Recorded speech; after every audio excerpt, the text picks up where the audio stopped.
Hello everybody, welcome back to video part 4. So this is video part 4, and if you have not watched my other videos, go back and watch them. I wanted to thank you all, and if you are liking this content, give me a like, give me a subscribe.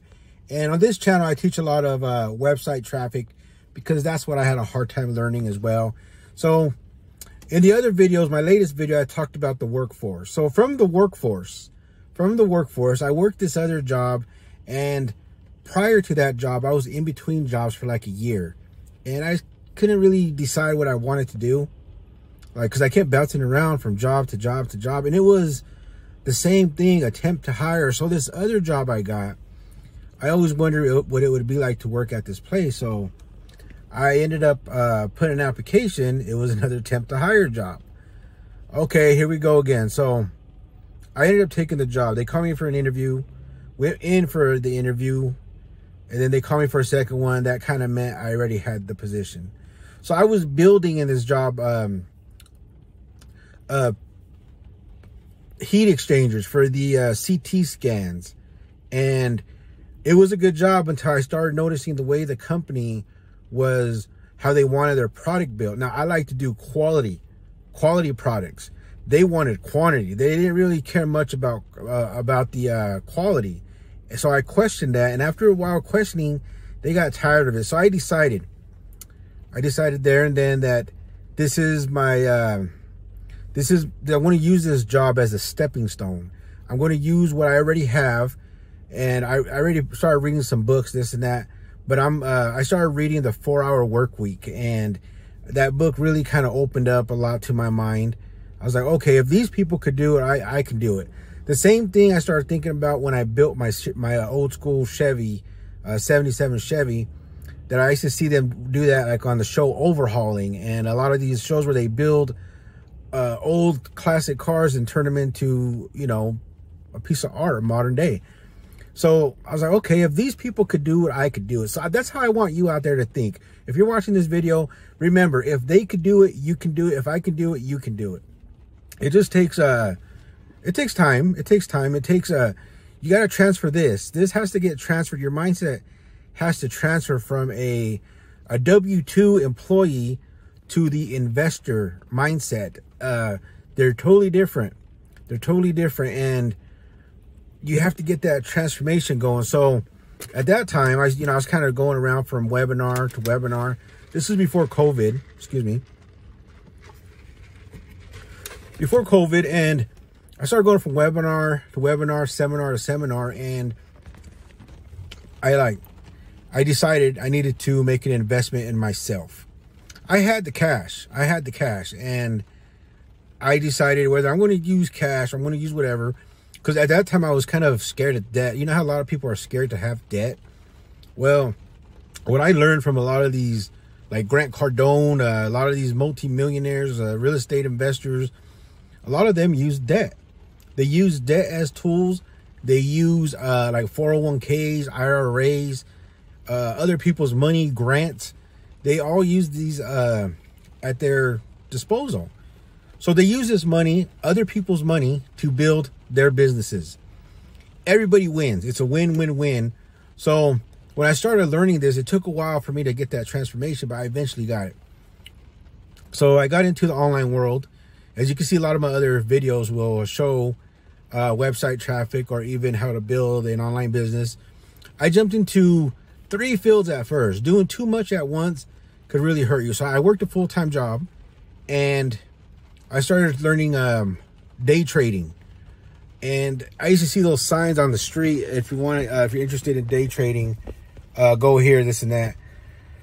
And then I'm like, wait a minute, there's certain things you can't do on day trading that you could do in real estate. Like, you can't go and get a loan from the bank for stocks. They don't allow that. So after doing some research, I decided I want to learn real estate investing, and I'm going to stick with online business, whether it's e-commerce or affiliate marketing. I'm going to pick these up, and I'm going to learn them, and then I'm going to apply them. So that's what I started to do. I started to do that, and at first I didn't know much. So for those of you that are new, you're watching this video and you're thinking about starting a an affiliate website or something. Where I messed up at, my biggest mess up was a domain compared to a subdomain. So a domain, for example, I have a new website coming out here pretty soon, laptopformulas.com. It's not out yet, so don't go there. Laptopformulas.com is a 2-word domain. So if you got like anything more than 3 words, that can sometimes get kind of rough. Now, a subdomain is like a domain a lot of people use like for like lead magnets. But when you put your lead magnet into a domain that everybody can remember, it's a lot, you got the potential to get a lot more traffic. Now, there are ways to promote your new page. You could, if you're going to, the other place where I messed up at, so take note on this, was I should have used WordPress. I had a blog in WordPress. It was hustlethestruggle.com. And as I was learning a lot of my stuff, I was kind of documenting there. I should have kept that blog, but I didn't. I let it go. And I should have kept it. So that's what I made my channel, was HTS. And my channel, I went into it really not knowing YouTube too well. I'm still learning YouTube. You know, you're always learning when you're doing this. So you have to make learning a passion for when you're running your own business. Because if you have the money to outsource and you trust other people with your YouTube channel for them to have access to it, login information, password, fine. But if you don't, which I wouldn't recommend, I don't do that, you have a better chance for getting all your stuff more SEO optimized. And there's certain tools you can use. There's vidIQ, TubeBuddy, stuff like that. So there's a lot of stuff that I started learning, and I started learning the real estate stuff as well. So for those of you out there who wonder those signs on the road, I got a few videos around here that I made videos on those signs and what they mean. So like, we buy houses, we buy as is. Well, I'm one of those guys as well. Now those are, you know, for people who are going through some, they don't have to be, but they could be going through some kind of situation in life, a divorce, something like that, where they're going through like maybe their pre-foreclosure, or they got an inherited property, they don't know what to do. If they hire a realtor, they got to pay the realtor all that money. I do things a little different. I am not a realtor. So that's what that's one of the educations I picked up. I picked up a lot more other educations as well. Right now, I'm currently looking for buy and hold on some apartments. But I want a guy doing all this. You know, I tried telling my brothers, I tried getting them all involved, and, you know, to each their own. I just got sick of bouncing around from job to job to job. So it was something that I am the first in the family. Maybe you're thinking about doing the same thing. You're probably the first one in your family to work on changing the paradigm. And while you're in that process, let's say you're watching this video and you're like, hey, I can relate to that guy because I'm working on the same thing. Well, it does take work, everybody. It does take work. Take note, and do not listen to those naysayers. Those naysayers, don't even tell people what you're doing. Don't tell people your plans, because while they're over there busting 9-to-5 work, hard labor or something like that, they don't want to see somebody else. Maybe on the outside they do, but in the inside, a lot of people like, they don't want to, you know, see somebody succeed. It's messed up. It's part of the process, I guess. But so that's where I went. I started off as a young kid doing all that, growing up, this and that. And then eventually I just got sick of the 9-to-5 life.